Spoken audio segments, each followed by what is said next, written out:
buenas tardes a todos quienes se han tomado pues, justamente este tiempo para compartir este interesante tema que sin duda alguna ha sido muy controversial durante estos meses, ¿no?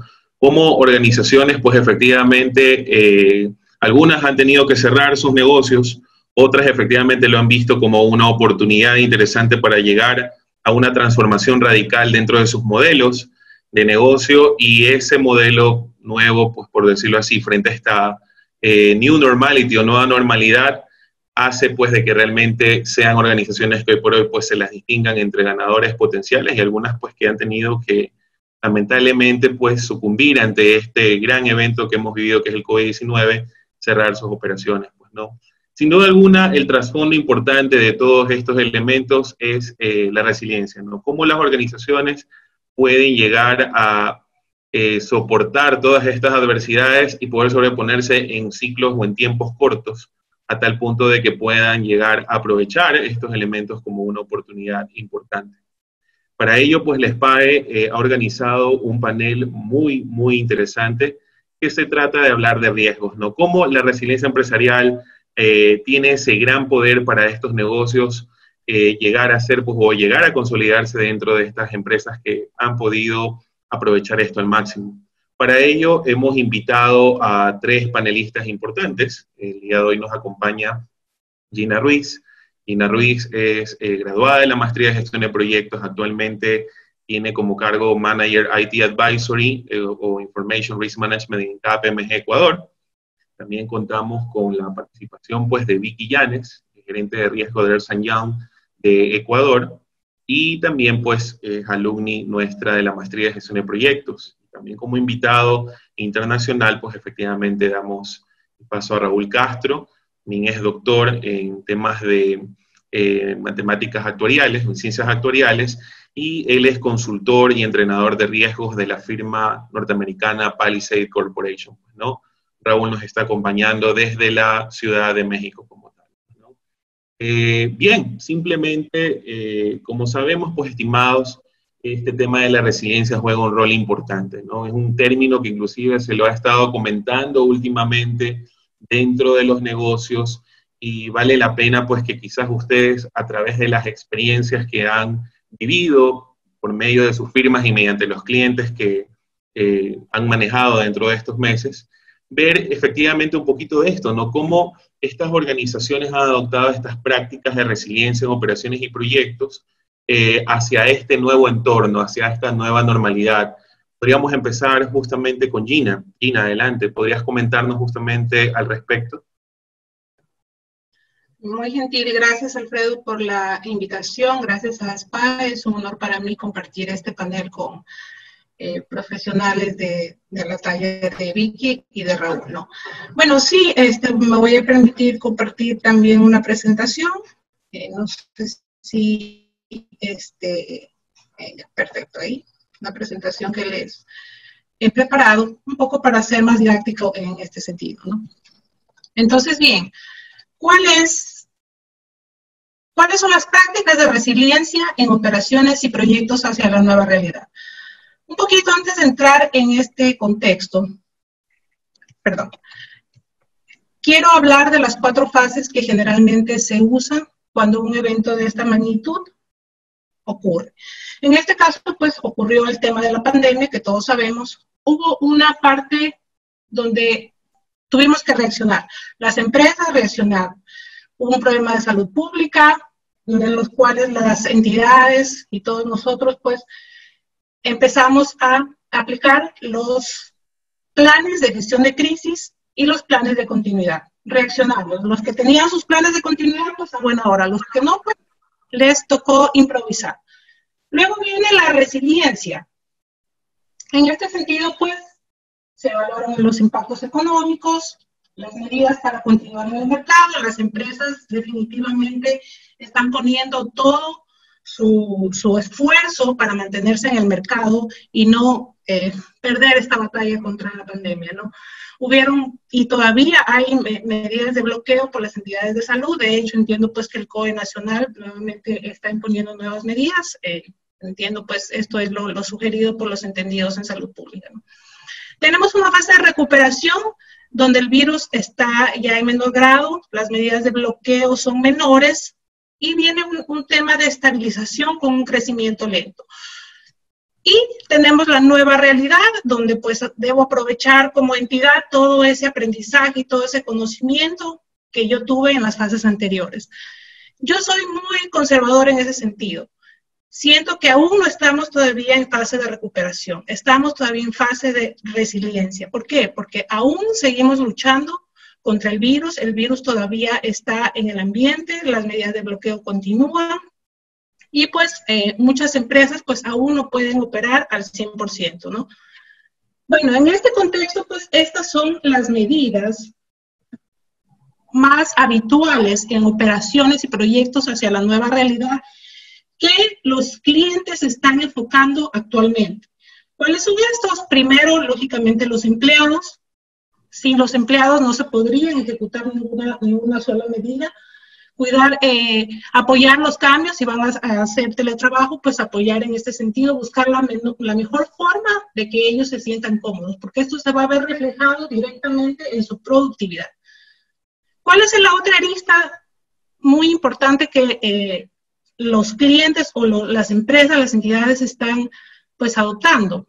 Los clientes esperan continuidad en los servicios, los clientes no esperan que las empresas cierren o dejen de ofrecer sus servicios. Entonces están yéndose al camino digital, ¿no? ¿Para qué? Para evitar los riesgos de contagio, para disminuir pues todo un tema mayor. Entonces en ese sentido los clientes están obligando a una reinvención a todas las entidades. Nos estamos yendo por la vía digital. ¿Cuál es otro tema? ¿Cuál es otra práctica? Es la liquidez.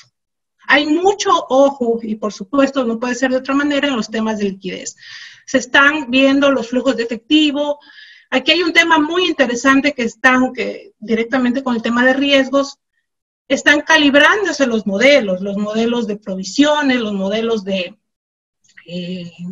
mora, están reduciéndose gastos, como ustedes saben, pues están aplicando muchas prácticas para reducción agresiva de gastos, ¿no? Y poder mantenerse a flote.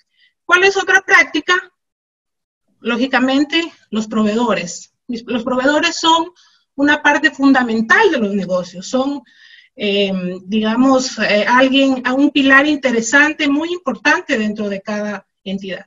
Entonces, se está evaluando sus planes de continuidad, se está evaluando los riesgos que conlleva tener quizá un proveedor, buscando proveedores contingentes y así. Otro pilar fundamental es la comunicación.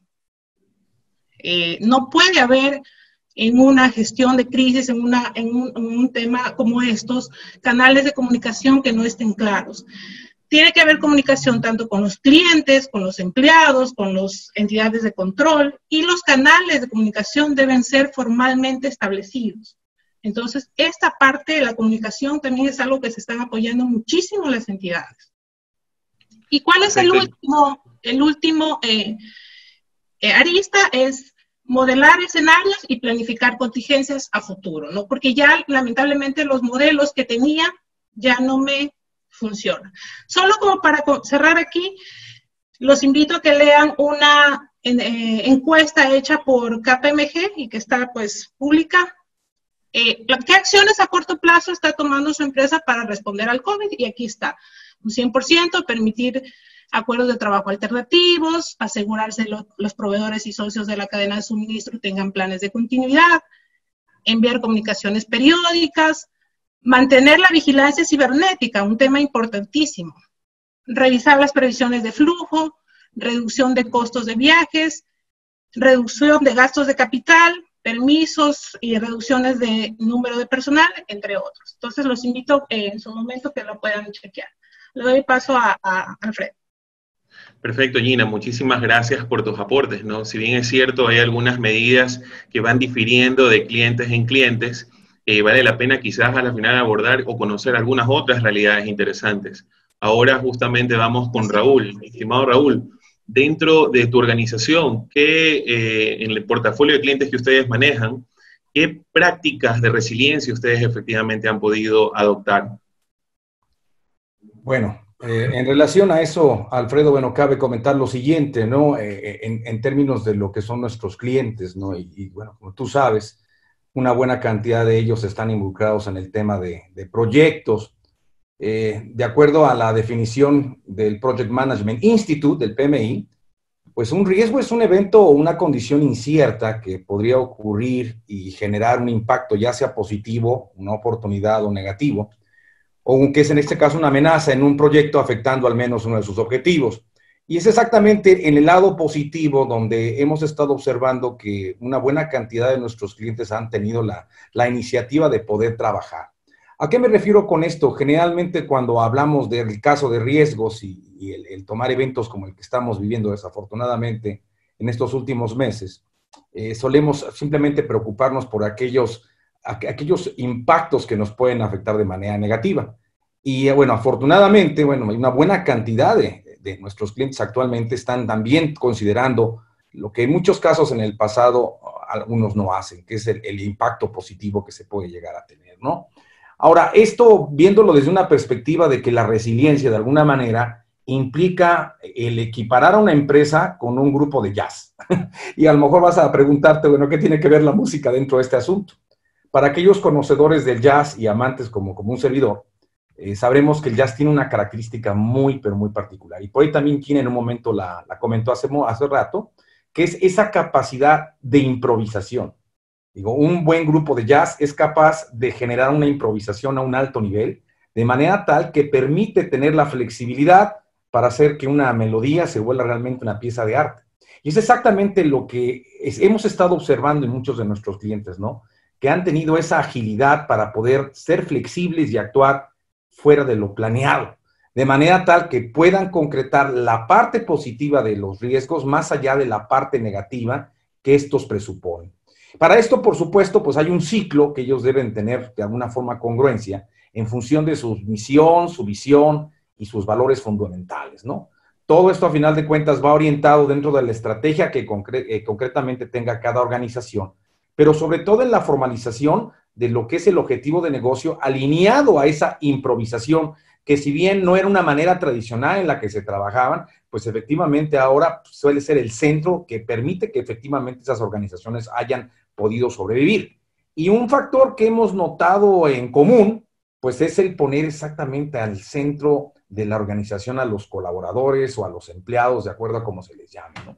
Sí notamos una diferencia entre aquellos clientes que no pusieron al centro a los empleados, y lo estamos observando incluso en el caso de países como México, donde no voy a decir nombres, pero organizaciones donde simplemente no tuvieron el tacto o el cuidado de tener cuidado con los empleados, hoy están sufriendo las consecuencias en el número de contagios, desafortunadamente algunas muertes, a diferencia de otros que han tenido la iniciativa de aceptar que la única manera de seguir adelante era a través de un trabajo colaborativo a distancia. Esa es la realidad, ¿no? Y por supuesto, este es otro tema importante en la resiliencia, ¿no? La presión, la resistencia a la presión. Porque si bien un lado estaba la presión de que, bueno, ¿ahora qué te voy a poner a hacer? Ahora, efectivamente, bueno, pues buscamos más bien maneras diferentes de hacer las cosas y encontramos formas en las cuales cada colaborador puede, de alguna manera, aportar un granito de arena importante desde sus casas, ¿no? De alguna manera debe haber esa actitud resolutiva que permita que en estas crisis pues la gente pueda salir adelante, ¿no? Ahora, quiero comentar que dentro de estas prácticas que hemos observado, pues está, por supuesto, el componente de productividad y el de flexibilidad de manera mixta. O sea, sí somos productivos mientras combinamos efectivamente la parte productiva con una manera diferente de hacer las cosas. Por ahí la frase de Albert Einstein, no esperes tener resultados diferentes haciendo siempre lo mismo. Y más en momentos de crisis y pandemia, pues es cuando más tienes que hacer cosas de forma diferente para tener resultados distintos que lleven efectivamente a sobrevivir. Y aquí las preguntas que generalmente estas empresas se hicieron para poder efectivamente salir adelante son las siguientes, ¿no? Primera, si eran capaces de alguna manera de disminuir sus costos si la demanda se caía. Y esa, digamos, aparentemente es una contradicción, porque dices, a ver, si la demanda cae, pues los ingresos en teoría, pues van a caer, ¿y qué pasa con los costos? Suelen, por el contrario, irse hacia arriba. Entonces, muchas de estas empresas, y de hecho hablaré algunas de ellas al final de la presentación en una intervención que haré más adelante, optaron por buscar maneras novedosas de entregar los mismos productos de forma tal que pudieran efectivamente contrarrestar el efecto de la caída de demanda y que en esa manera novedosa, que no se les había ocurrido en el pasado, han podido efectivamente mitigar el impacto en los costos que esta caída en la demanda ha llegado a tener en la práctica. Otro tema importante que tuvieron que de alguna manera preguntarse, por lo que hemos estado consultando con ellos, es si al aumentar la producción podían sacar provecho de los picos de mercado. Y efectivamente, casos como el de Unilever, ¿no? Que fabrica productos de limpieza y que dijo, bueno, ahí está el momento de hacer innovación, ¿cómo puedo sacar ventaja y que efectivamente todos a final de cuentas salgamos ganando?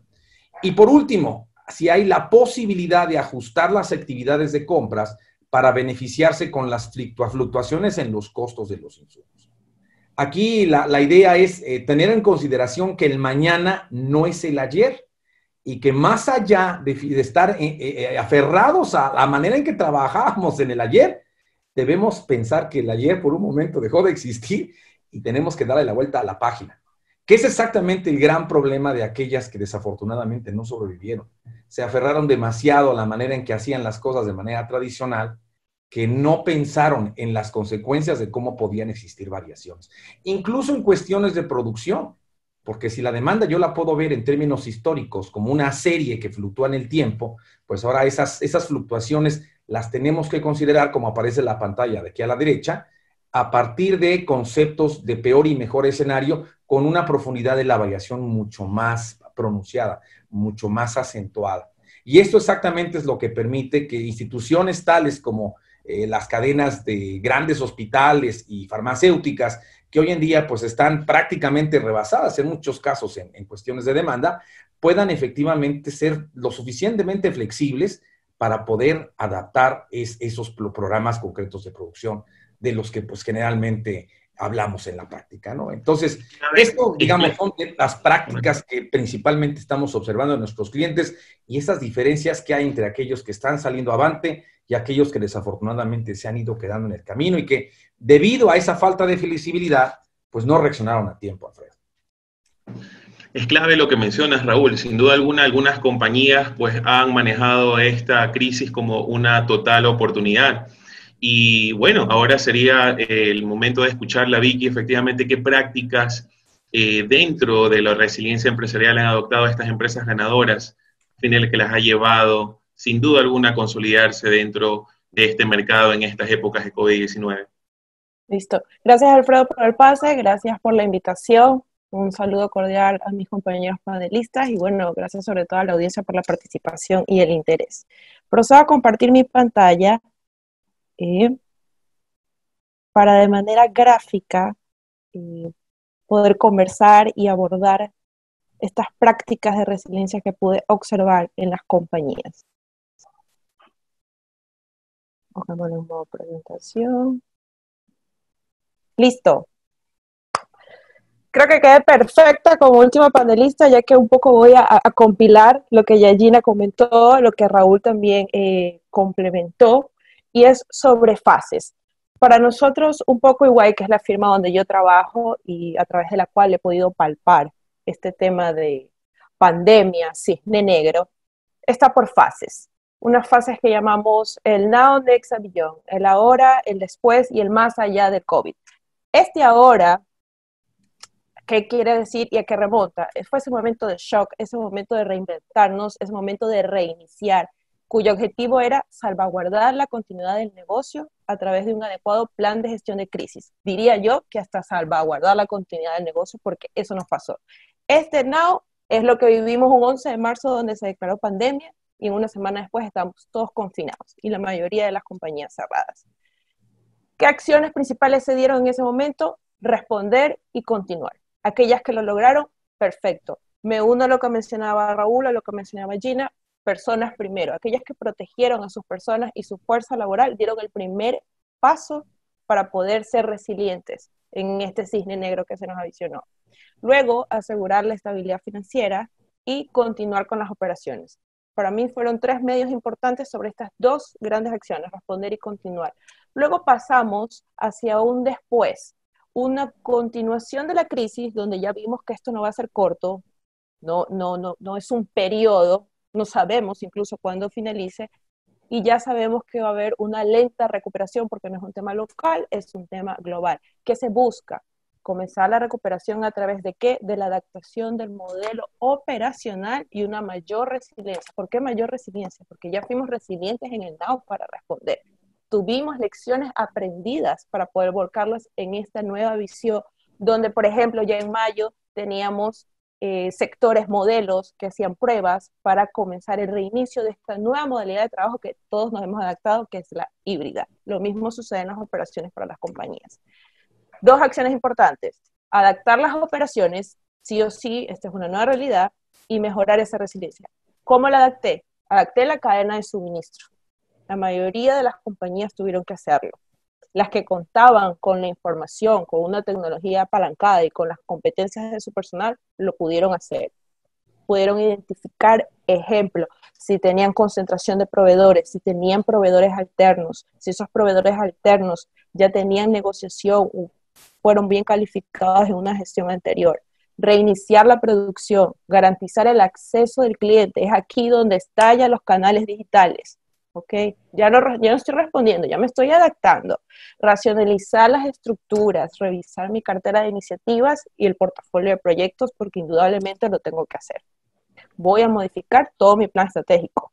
Y en función de mejorar esa resiliencia, lograr mejores costos y agilidad, lo que nos comentaba Raúl hace un momento, la flexibilidad de la fuerza laboral, definitivamente, este es un tema que lo tuvimos que ya poner a priori, la flexibilización en pro de una nueva modalidad, la optimización de la cadena de suministro, que ya lo mencionaba, no adaptarla, optimizarla, potenciar los canales digitales, no garantizar, potenciar, ya los identifiqué, me funciona, lo potencio, y así mejoro la automatización y la ciberseguridad, que es un tema que también más adelante, cuando hablemos de ejemplos de cómo afrontaron las empresas este tema, lo voy un poquito más a ejemplificar. Y en la parte del más allá, ¿qué nos espera? Yo creo que hemos hablado de responder, de continuar, de adaptar, y simplemente el mundo no va a ser como lo conocíamos antes, y lo mismo sucede para las empresas. Tenemos que hablar de transformación, de crear valor a largo plazo, de, como decían, las oportunidades que se identificaron, las que funcionaron, aquellos riesgos que resultaron en beneficios y que los tomamos, nos va a generar un valor a largo plazo, y si es así, transformarnos, redefinir el propósito de la compañía, repensar esas relaciones comerciales y las alianzas. Ejemplo, si antes yo tenía mi modalidad de entrega propia, pero por COVID no pude hacerlo y tuve que hacer una alianza, y eso me funcionó, ¿lo aplico? ¿Me quedo con ese nuevo modelo de negocio? Es pensar más allá del COVID. Balancear la fuerza de trabajo presencial versus remota. ¿Me quedaré en un híbrido? ¿Me funciona o no? Reinventar las soluciones comerciales, explorar los canales de crecimiento y acelerar la transformación digital, porque ya nos dimos cuenta que eso no puede ser un plan, sino que ya tiene que estar implementado. Y por último, en esta última lista, yo tenía un tema de revaluación estratégica, que es aquí donde yo pude captar muchísimo cuáles eran los puntos de dolor de nuestros clientes. Nosotros como EY hacíamos una evaluación gratuita holística. ¿A qué me refiero con holística? Estos 9 dominios que ustedes ven tienen que ser evaluados, tienen que trabajar en sinergias. Un comité de gestión de crisis, si es que aún está vivo en la compañía o fue delegado sus funciones en algún otro comité, no puede solo evaluar la cadena de suministro, la parte comercial, tiene que evaluar holísticamente y toda la compañía como tal. Entonces, esto les quería compartir como acciones principales, como decisiones rápidas, y por cada fase o momento que nosotros visualizamos de esta disrupción, de este cisne negro que tuvimos. Excelente, Vicky, ¿no? Creo que los 3 panelistas han coincidido realmente que clave para fomentar prácticas de resiliencia empresarial, tanto en las operaciones como en los proyectos, hacia esa nueva realidad, entre muchísimas, algunas que se han mencionado, es el tema de la gestión de los riesgos. Pero si bien es cierto, lo que sucede dentro de las organizaciones es que en la práctica a veces la gestión de riesgos la adoptan como un nice to have, como algo deseable, como algo que finalmente sí suena bonito llevarlo, pero en la práctica quizás no lo llevan, cuando en realidad se ha visto, inclusive hay algunos rankings como el de Gartner dentro de las 25 mejores cadenas de suministro en el mundo, entre ellas, dentro de este portafolio de compañías, ha surgido un concepto clave, ¿no? Que parte de todo este éxito ha sido una adecuada gestión de riesgos que realmente se debe a una institucionalización de algo que se conoce como una cultura de riesgos dentro de las organizaciones, convirtiéndose algo que se lo conoce como un nice to have, como algo bonito, algo deseable, en un must done, en algo que debe de ser realmente replicado dentro de los pilares estratégicos de una organización.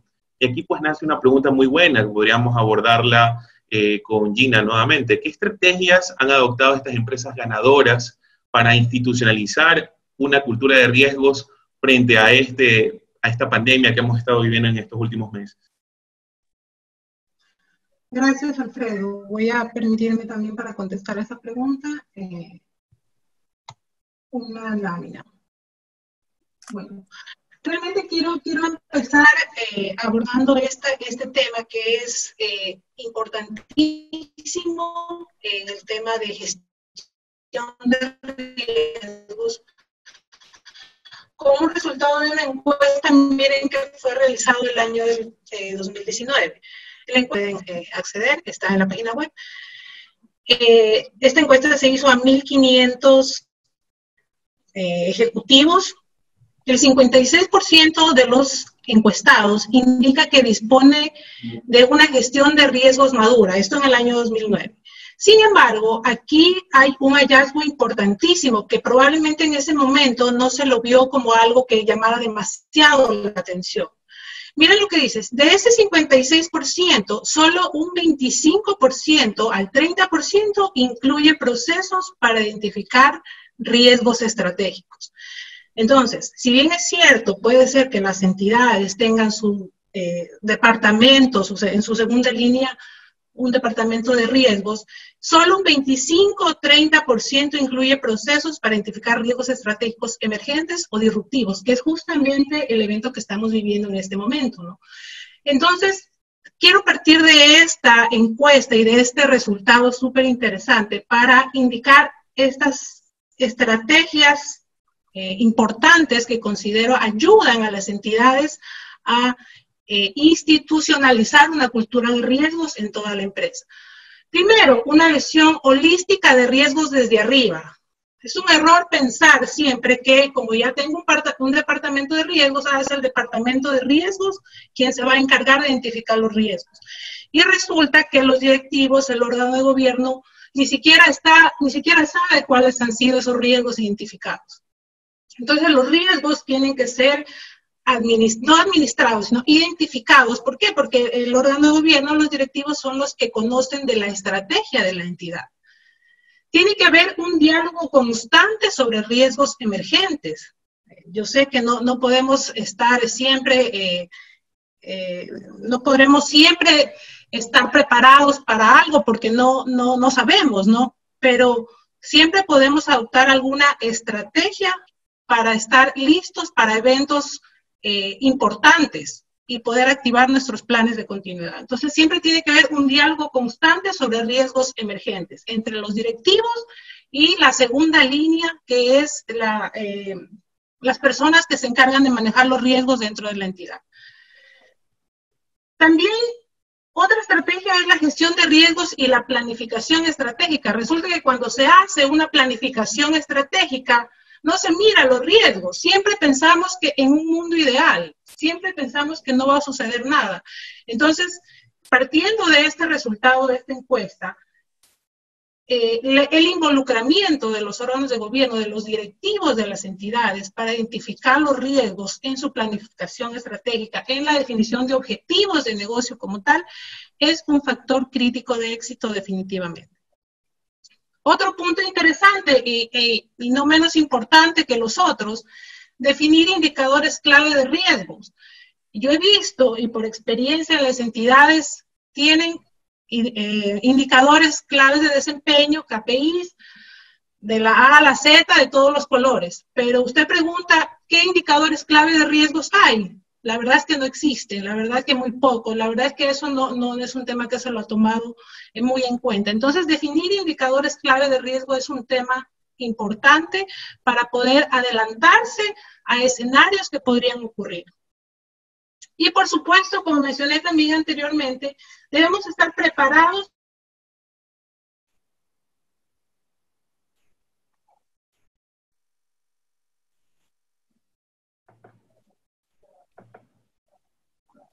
que se cortó por ahí. Sí, parece que Gina tuvo un pequeño inconveniente con la parte de la conexión. Bueno, no hay problema. Creo que dentro de poco, pues cuando Gina se sume, probablemente va a estar enfatizando un poco más sobre estas estrategias para institucionalizar esta cultura de riesgo.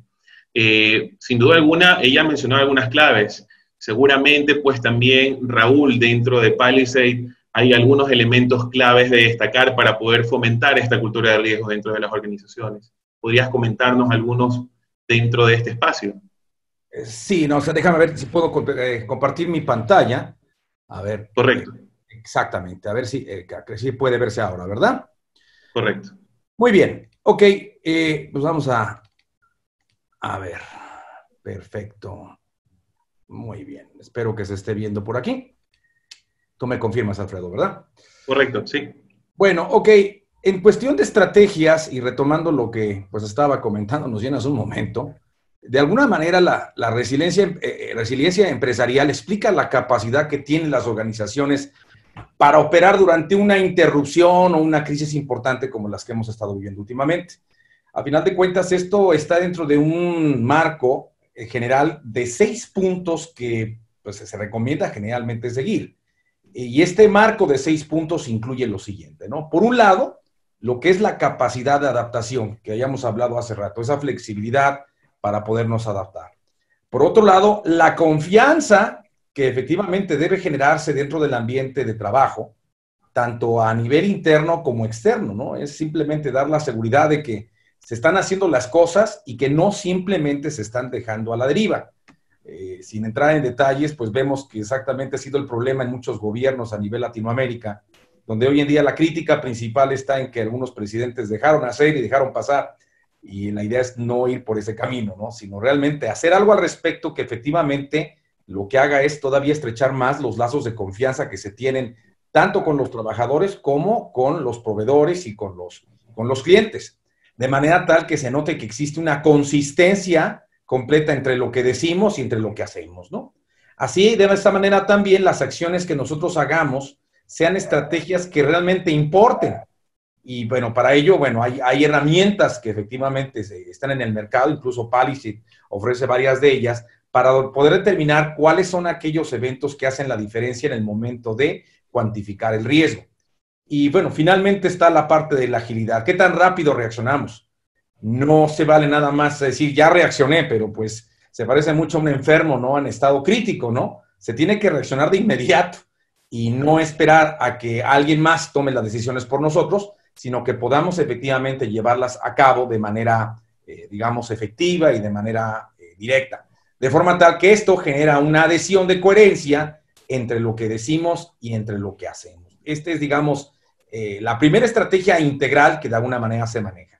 Ya hablando concretamente de lo que hacemos en Palisade en cuestión de riesgos, pues implica el de hacer un cambio importante entre 2 tipos de criterios. Un criterio que está basado generalmente en un enfoque determinístico y por tal vamos a entender aquel que considera los riesgos como un promedio, como un valor esperado del impacto que esperamos tener contra la probabilidad esperada de que este impacto se llegue a materializar.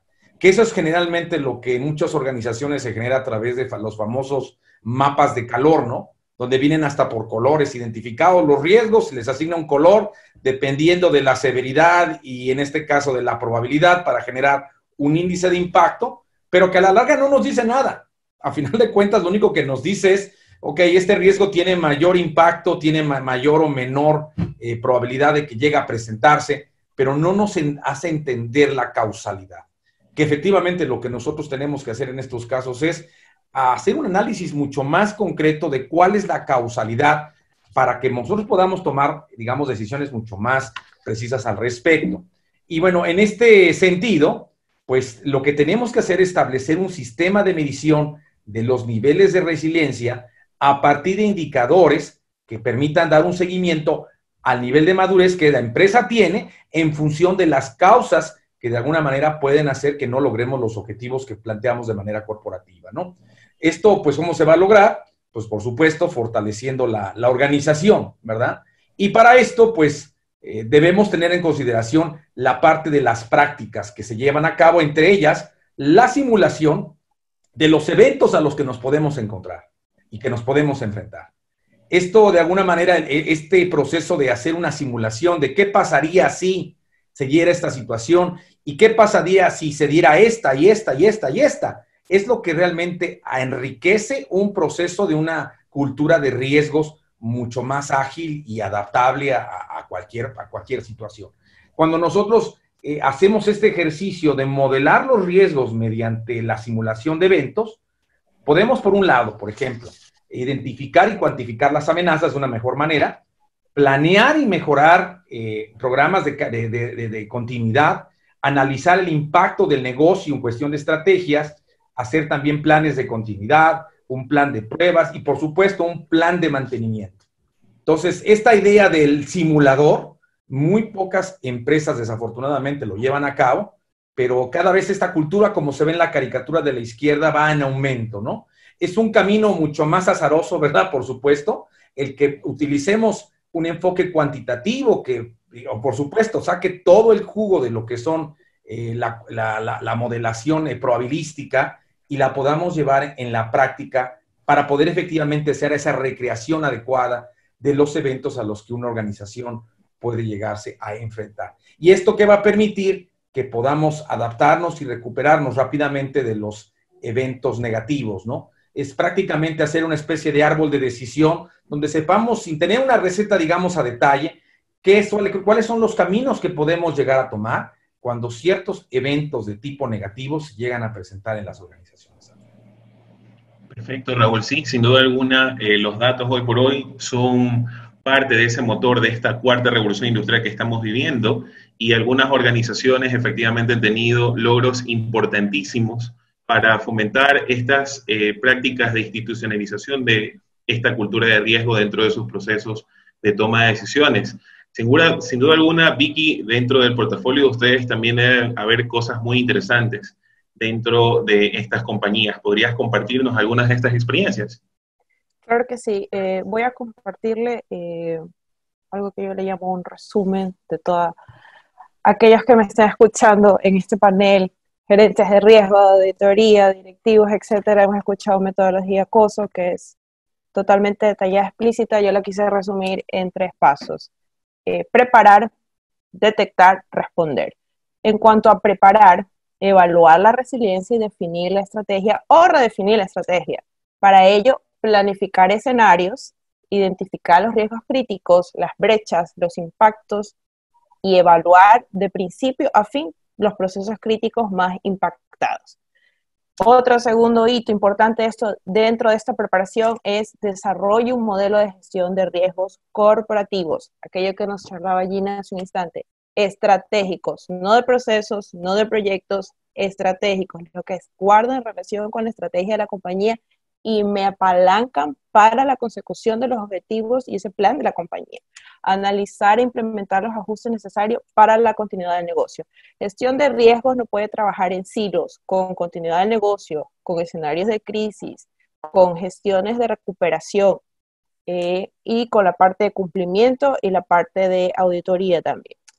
Vamos a esta segunda parte que es detectar. Ok, ya preparé, tengo toda la identificación, tengo la evaluación, la priorización, pero tengo que monitorear. Ok, tengo que establecer ese sistema de monitoreo, sea por indicadores de riesgo, y tengo que reportarlos. Y por último, un responder, que es definir procedimientos operativos de respuesta, definir planes B para eventos específicos, de eventos que me los dan en la planificación de escenarios, clarificar la delegación de utilidad, quiénes van a ser los dueños de estos indicadores, de estos riesgos identificados, si se dan cuenta de la fluidez que debe tener esta metodología abreviada, pero súper importante, protocolos de comunicación y por último, que me conlleve una gestión de crisis implementada y formalmente diseñada, que contenga evaluación, respuesta, comunicación, resolución y que se acople al modelo de gobierno. Y como último, tips, ustedes me dirán, Vicky, es demasiado, sea ágil, que la agilidad nos ayude a buscar simplicidad sin mermar la calidad. Mantenga un universo de riesgos y factores de análisis simple, criterios de evaluación concisos, De 3, como mínimo, metodología de semáforo. Use herramientas gráficas para la toma de decisiones y genere sinergias. Insisto, gestión de riesgo no puede estar apartado del riesgo de áreas principales de la compañía. Eso en cuanto a lo que tenía Alfredo un poco preparado a compartirles sobre la disciplina. Excelente. Sí, sin duda alguna, pues hemos visto innumerables tipos de estrategias que algunas compañías han podido adoptar según sus industrias, según sus contextos. Bueno, es verdad, ¿no? Ahora viene algo súper interesante, pues, ¿no? ¿Qué casos de éxito podríamos resaltar en la administración de riesgos durante el COVID-19? Si bien es cierto, como empezábamos todo este espacio, este panel virtual, hay compañías ganadoras, así como también compañías perdedoras. ¿Cuál fue ese secreto en aquellas compañías que ustedes van a resaltar en este momento, que llevaron, gracias a la administración de los riesgos, a ser reconocidos como empresas que demostraron, más allá de la resiliencia, ese poder de generar nuevas oportunidades de negocio dentro de un mercado tan volátil, incierto, complejo y ambiguo que hemos estado viviendo en estos últimos meses? Podríamos empezar contigo, Gina. Muchas gracias, Alfredo. Les pido una disculpa por los problemas técnicos. Voy a compartir una presentación para responder a lo que menciona Alfredo. Bueno, de mi experiencia y quiero compartirles este caso. Este caso yo lo determino como caso de éxito por todas las actividades, todas las iniciativas que se implementaron y toda la gestión de riesgos que se hizo conforme se iban implementando estas tareas. Primero, pues ustedes saben, pues vino la pandemia.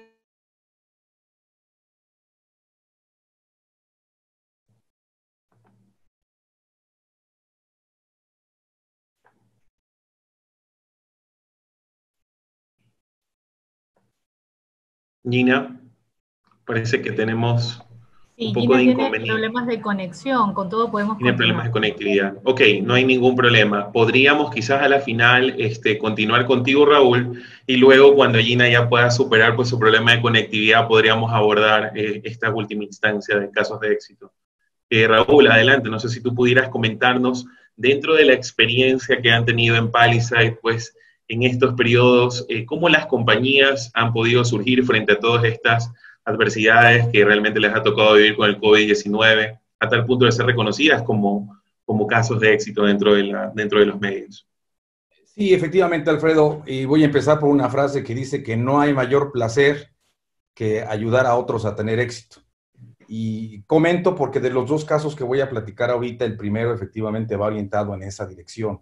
Es una empresa que es cliente de nosotros y que tomando como modelo el software que han utilizado a partir de la empresa, ellos también hicieron un desarrollo propio para poder ayudar a que otras empresas pudieran diagnosticar adecuadamente y además pudieran tener recomendaciones específicas sobre aquellos casos en los cuales realmente hay muy poca capacidad de resiliencia, ¿no?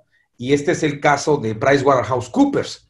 Ellos tradicionalmente habían estado utilizando un simulador que nosotros tenemos llamado @risk, en el cual, bueno, pues lo utilizaban sobre todo para cuantificar los impactos que tendrían en las organizaciones los eventos de carácter fortuito, ¿no? Y bueno, a través de toda la sofisticación que de alguna manera ellos se tienen. ¿Qué es lo que hicieron? Utilizando efectivamente varias de las herramientas que de alguna forma el software ofrece, ellos generaron una aplicación que se llama hoy en día el COVID-19 Navigator. Esta herramienta lo que hace es evaluar los impactos potenciales del negocio para saber qué tan preparada está para afrontarlos.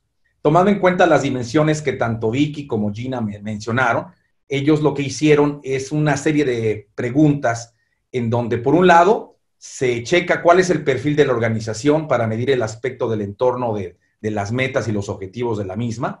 Y obviamente, cuáles son los impactos del COVID que se podrían llegar a tener, obviamente, a diferente escala, con la idea de hacer una serie de preguntas relacionadas con cómo se manejan las crisis en la empresa, cómo maneja el personal, las operaciones, sus finanzas, los impuestos y la parte de la estrategia y marca, ¿no? Son preguntas que van orientadas efectivamente a dar un perfil de trabajo, un perfil de operación de las organizaciones, de forma tal que al final pues la computadora les genera una gráfica más o menos similar a la que ustedes ven en pantalla, en donde incluso se hacen recomendaciones personalizadas basadas en las respuestas que en cada una de las áreas comerciales críticas, de manera tal que pueden ayudar a aumentar esa capacidad de resiliencia. Esto se me hace una herramienta genial y que de alguna manera pues no es otra cosa sino un simulador. Regresamos a lo mismo, a final de cuentas es la simulación de tu situación actual, a dónde te puede llevar y qué tienes que hacer para cambiarla de una forma que te veas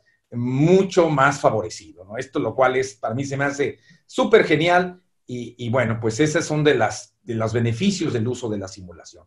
Otra empresa que también digamos, me da mucho gusto comentar es el caso de Unilever, que es un cliente fuerte de nosotros. Utiliza muchas de las herramientas también para toma de decisiones, de manera tal que pues ellos toman decisiones sobre todo en el área de innovación. Y ellos, tomando en cuenta muchas de estas herramientas, han logrado efectivamente desarrollar una estrategia de respuesta mucho más ágil y rápida, ¿no? De manera tal que ellos cubren varias dimensiones dentro de lo que es la oportunidad que les da el cambio en la demanda, ¿no? Ellos manejan, por ejemplo, una gran gama de productos en el área higiénica y pues lo que hicieron es todavía la diversificaron más. Tenían cierta cantidad de fábricas para poder atender exactamente esas demandas y han sido capaces de ir amoldando exactamente esas fábricas para producir cosas que antes no se producían más que en ciertos centros particulares de manufactura. Y esto con un carácter completamente integral de responsabilidad social. Entonces, esto ha sido genial porque han utilizado la ciencia de datos, y es un caso de veras de éxito, para poder adaptarse rápidamente a saber en dónde tengo que fabricar a nivel global a partir de las tasas epidemiológicas de contagio, de forma tal que si notan o han notado que hay tendencias en que ciertos países hay una mayor incidencia y cada vez más creciente, ahí es donde están abocando los esfuerzos para efectivamente tener la mercancía, los productos de higiene disponibles en el menor plazo posible, ¿no? Entonces ahí ya estamos metiendo la cuestión no nada más tecnológica, sino la cuestión de data science de una manera mucho más palpable, ¿no? Que es, digamos, a lo que nos dedicamos nosotros en Palisade, ¿no? De alguna forma hemos apoyado en algunos proyectos, pero definitivamente ellos despegaron a una velocidad simplemente impresionante y esto ha permitido que como parte de las utilidades ellos puedan también emprender programas de apoyo, sobre todo en aquellos países donde más se requiere, ¿no? Y el nuevo eslogan de ellos es "We will fight this together", que de alguna manera es lucharemos esto juntos, y obviamente si nosotros ganamos, también la comunidad para la que nosotros estamos trabajando debe de ganar. Y este esfuerzo de ganar, pues realmente les está dando muy buenos resultados, tanto financieramente hablando como en la cuestión de la imagen de la empresa, lo cual a final de cuentas refuerza la misión y la misión para la que a final de cuentas fue creada. Entonces, este es un caso de éxito que creo que vale la pena comentar y donde pues están usando la capacidad y el potencial de la gente.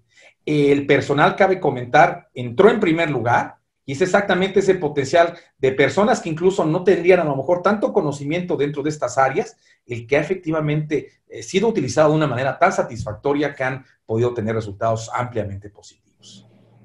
Excelente, Raúl. Sin duda alguna son ejemplos notables de cómo efectivamente todas estas prácticas han ayudado a organizaciones como PricewaterhouseCoopers a cooperar junto con sus clientes dentro de la adopción de estas tecnologías, inclusive Unilever teniendo una visión más predictiva de las cosas, cómo a poder ayudar a garantizar la sostenibilidad y resiliencia dentro de sus operaciones. Vamos ahora justamente, creo que ya Gina nos está acompañando nuevamente. Gina, ¿podrías nuevamente comentarnos un poquito las experiencias que has vivido dentro de KPMG, si fueras muy gentil? Sí, nuevamente les pido disculpas por todos los inconvenientes técnicos. Ya activé mi plan de contingencia. Le iba a dar otra oportunidad al internet, pero no, definitivamente no.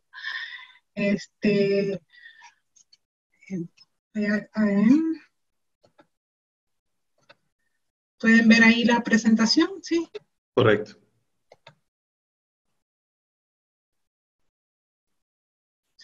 Ya, bueno, yo quería comentarles brevemente también un caso de éxito, como les iba mencionando, de una entidad de servicios Como les indiqué, se tomaron muchas iniciativas, se hicieron muchas tareas, se activaron muchos planes, se empezaron a activar VPNs para el trabajo, para el teletrabajo, se dieron accesos a aplicaciones de infraestructura, se hizo una evaluación del impacto real del proceso y del servicio, se efectuaron la gestión de crisis, se hizo una evaluación de proveedores, de los proveedores más críticos, se establecieron protocolos de comunicación formales y, por supuesto, se establecieron nuevos indicadores, productividad, flujos de efectivo, todos los modelos, lamentablemente, que se venían usando, los modelos de predictivos, ya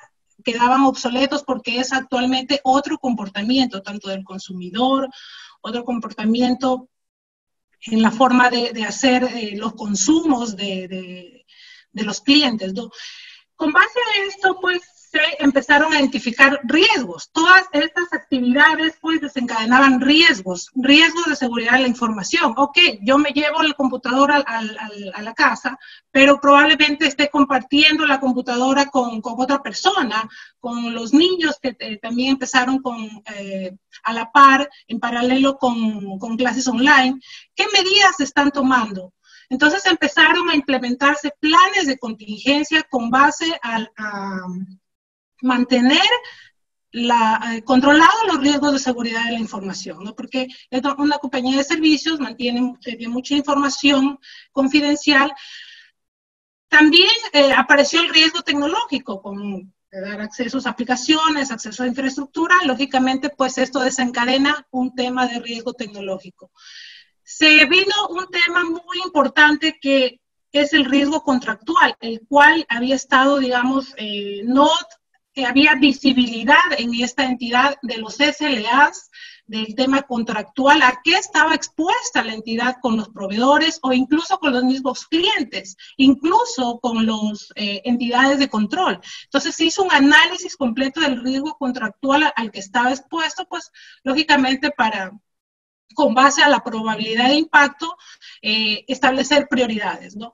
Y también algo que a mí me llamó mucho la atención y que las entidades, pues, creo que no lo están visibilizando de una manera importante. Si bien es cierto, existe un riesgo de fraude como un riesgo inherente a toda actividad, toda por costo, por control interno, tomar todas estas medidas me permite o me abre el camino para que suceda un riesgo de fraude. ¿Por qué? Las entidades están empezando a cortar sus estructuras, la segregación de funciones se ve afectada, entonces el riesgo de fraude es un riesgo importante que esta entidad tuvo que ver cómo respondía a este riesgo e implementar actividades de monitoreo a ciertas funciones, ¿no?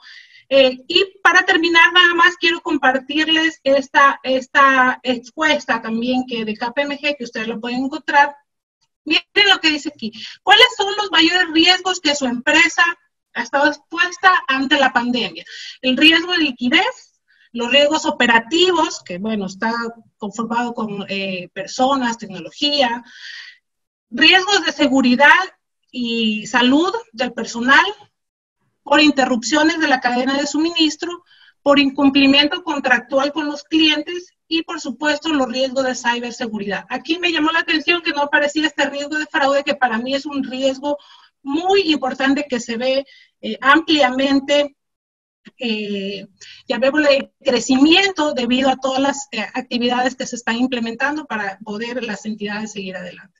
Muchas gracias. Excelente, Gina. Sin duda alguna, la dimensión tecnológica ha sido un componente también fundamental para que las organizaciones que realmente han sido consideradas como empresas ganadoras puedan continuar con sus operaciones y puedan hacer frente a estas nuevas oportunidades. Finalmente, con Viking, ¿cuáles crees tú que han sido pues la receta para ser consideradas como casos de éxitos dentro de las organizaciones que vas en este momento a presentarnos? Listo, les comparto un compendio de lo que para mí fueron las acciones éxitos en esta compañía, que por temas de confidencialidad no puedo decir el nombre, pero es del sector retail farmacéutico. Voy a caso también muy breve, no hay tiempo, sobre el sector construcción para que ustedes vean la diferencia. Esta compañía del sector farmacéutico retail, comentarles que no tenía nada. No tenía plan de continuidad del negocio actualizado, no tenía un modelo de gestión de riesgos. A lo mucho teníamos en ese momento para abordar con sus directivos un COE de la compañía. ¿Qué hicimos con ellos? Agilidad. Armemos un modelo de gestión de riesgos de emergencia sanitaria. Si ustedes se dan cuenta, en estas 5 actividades principales, o para mí, quick wins o factores críticos de éxito, la primera, que es mantener contacto regular y cercano con la fuerza laboral, el directorio, la alta administración. La tercera, identificar a clientes y sectores afectados, la relación con el riesgo de crédito, medidas de tolerancia, liquidez, nos enfocamos en eso. Y una tercera, que es, mantener informada a todas las partes, tanto internas como externas. Estas 3 arrancan por identificar cuáles son mis partes interesadas. Una vez que yo las identifico, comienzo a buscar cuál es la disrupción que tengo por cada una de ellas y su impacto en mi negocio. Una vez que yo las tengo identificadas, ya puedo elaborar planes de respuesta y con ello planes de gestión de crisis, de un COE o un comité de gestión de crisis cuando estábamos en esa fase del shock, del now. ¿Qué son estas partes acá que yo coloco? Analizar el impacto de la volatilidad en los mercados, la implicancia de los riesgos de negocio, la alineación de la estrategia, los planes de inversión, y tuvimos que crear un modelo como este con ellos. Un modelo de gestión de riesgo corporativo estratégico para poder afrontar la crisis y que quede para más allá de la crisis, donde ya se involucre el identificar a mis partes interesadas, en identificar las disrupciones o los riesgos, buenos, malos, o sea, riesgos no lo llevemos solo a adversidad. Me uno al equipo de Raúl en que los riesgos, la gestión de riesgos inteligente ve también sus beneficios. Luego los monitoreo y luego respondo a los mismos. Esto para mí fue un caso de éxito, incluso pudimos identificar más puntos de dolor, planes de acción de parte de este gran comité de gestión de crisis que se convierten hoy en día en proyectos de transformación del negocio. Eso como para compartirte en casos de éxitos de este sector. Y me tocó otra compañía, el sector de la construcción, rápidamente lo abordo, en que a ellos me tocó muy duro, estuvieron cerradas, pero ellos tenían un modelo de continuidad actualizado. Ese modelo incluso les exigía que tuvieran un fondo de contingencia, en sus pólizas de seguro tuvieran un ramo por interrupción del negocio. Ellos ya estaban en una transformación digital, ellos ya funcionaban todo su proceso de pedidos por BOPS, que incluso los BOPS te los recetaban vía WhatsApp y los ingresaban al sistema.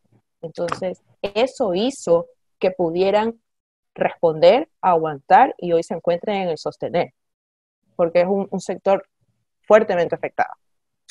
Eso tenía como para compartirles en casos de éxito. Excelente, Vicky. Bueno, y a todos los panelistas, realmente muchísimas gracias por las aportaciones que han dado efectivamente sobre este tema, que sin duda alguna siempre es muy controversial, ¿no? Habrán 2 aristas de la moneda, algunos que efectivamente compañías que han hecho del riesgo un pilar o un factor, un driver estratégico para poder responder sin duda alguna a esta pandemia. Otras quizás, como por ejemplo mencionaban los panelistas, quizás no tenían nada y en el camino se dieron cuenta de que esto es realmente un factor de éxito para poder responder a estos elementos tan inciertos que sin duda alguna quizás algunas otras instituciones habían mapeado como al COVID-19 como un riesgo inminente que íbamos a vivirlo. Pero bueno, ahí hay efectivamente estos 2 lados o estos 2 bandos que han visto a este tema como una oportunidad y a otros simplemente como algo que lo ignoraron y por ende pues hoy por hoy ya son compañías que no forman parte dentro del mercado. Vamos ahora finalmente para cerrar este gran panel virtual con la sesión de preguntas y respuestas, ¿no? Se invita pues justamente pues a los participantes a que puedan plantear sus preguntas dentro de la sección del chat. Hemos visto efectivamente algunas consultas puntuales. Una de los participantes es que el COVID-19 fue un evento que la gran mayoría de empresas no la tenía identificada y por lo tanto no pudo gestionarla, ¿no? La pregunta puntual es, ¿cómo podemos prepararnos para otro evento tipo COVID? O por lo menos, ¿cuáles serían las lecciones aprendidas para poder enfrentar un evento similar. No sé si tú, Gina, pudieras ayudarnos respondiendo a esa pregunta. Claro, con mucho gusto, Alfredo. Bueno, en realidad, como mencioné, la gestión de riesgos no se trata de identificar todos los escenarios probables. Sin embargo, aquí sí debemos hacer como parte de la gestión de riesgos proactivos. Hay muchos estudios, el Foro Económico Mundial lanza todos los años un informe anual de los principales riesgos, entonces debemos ser un poco proactivos. Entonces, siempre el escenario es estar preparado para lo peor. Incluso hay algo un dicho que siempre lo escucho, es mejor que pase algo para lo que no estamos preparados, a que suceda, bueno, algo así, perdón.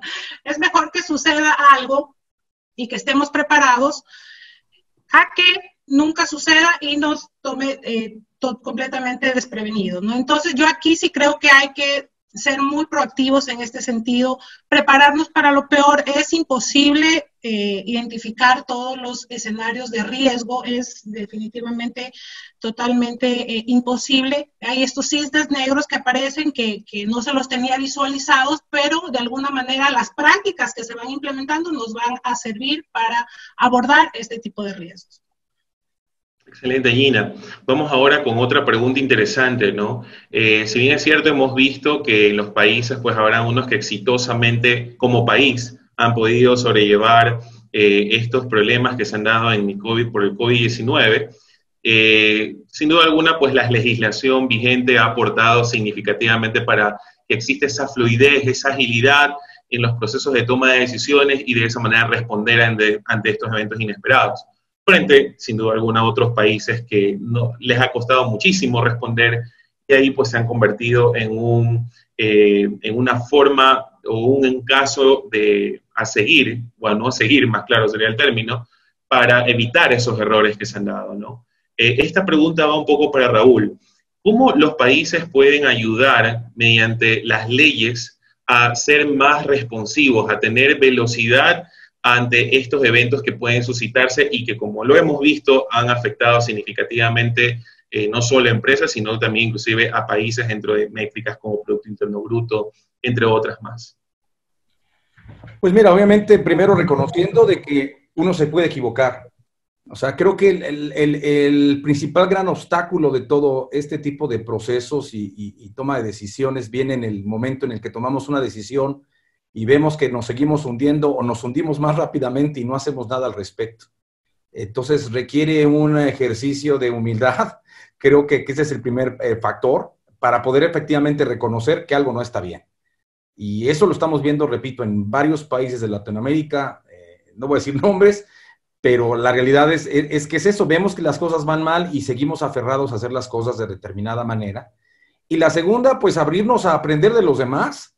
O sea, si estamos viendo que hay países que están teniendo éxito en las incidencias, por ejemplo, en la manera en que la economía marcha y sobre todo en la cuestión de contagios, pues tomar exactamente esos aprendizajes para caminar en un rumbo similar.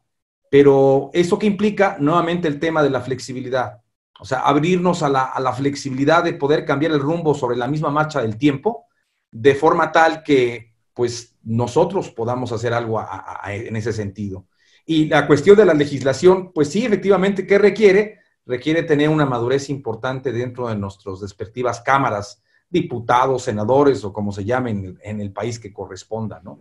Y como individuos, ¿qué podemos hacer nosotros?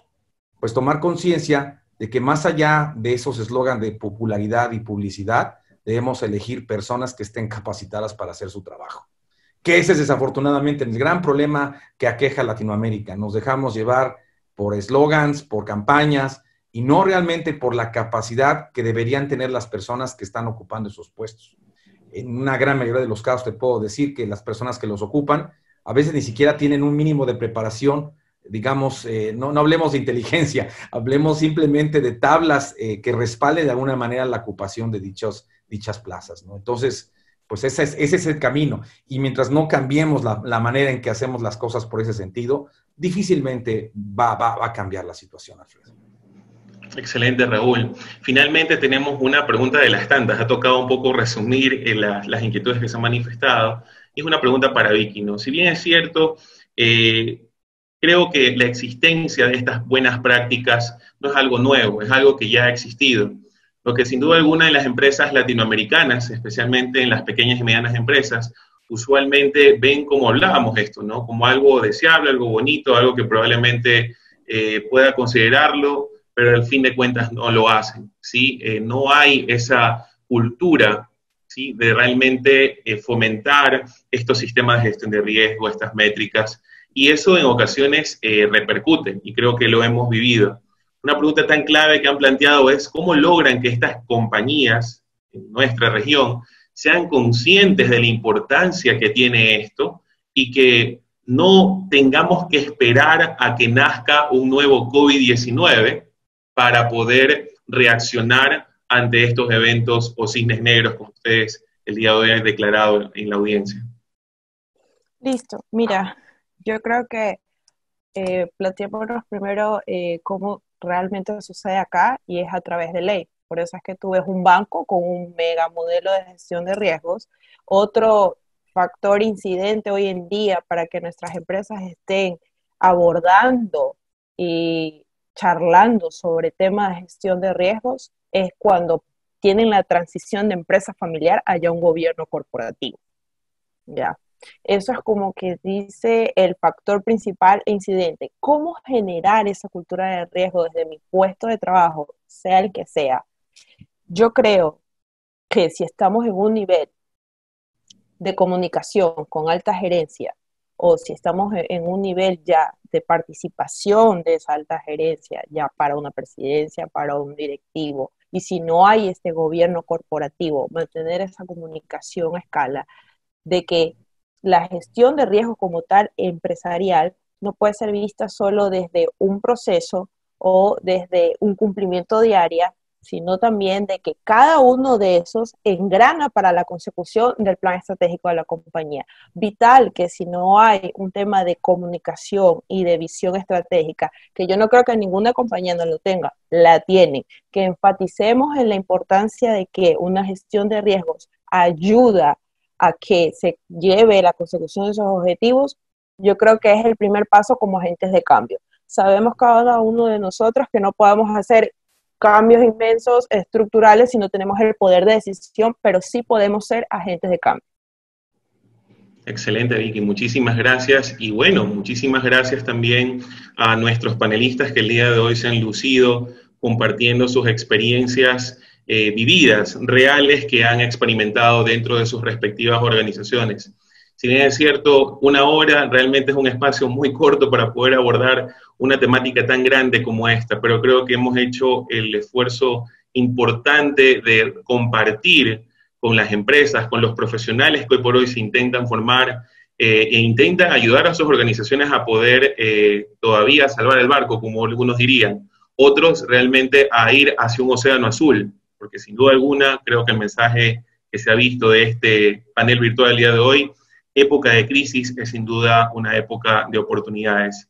El tema de hablar de riesgos, sin duda alguna, es un factor clave hoy por hoy para las organizaciones.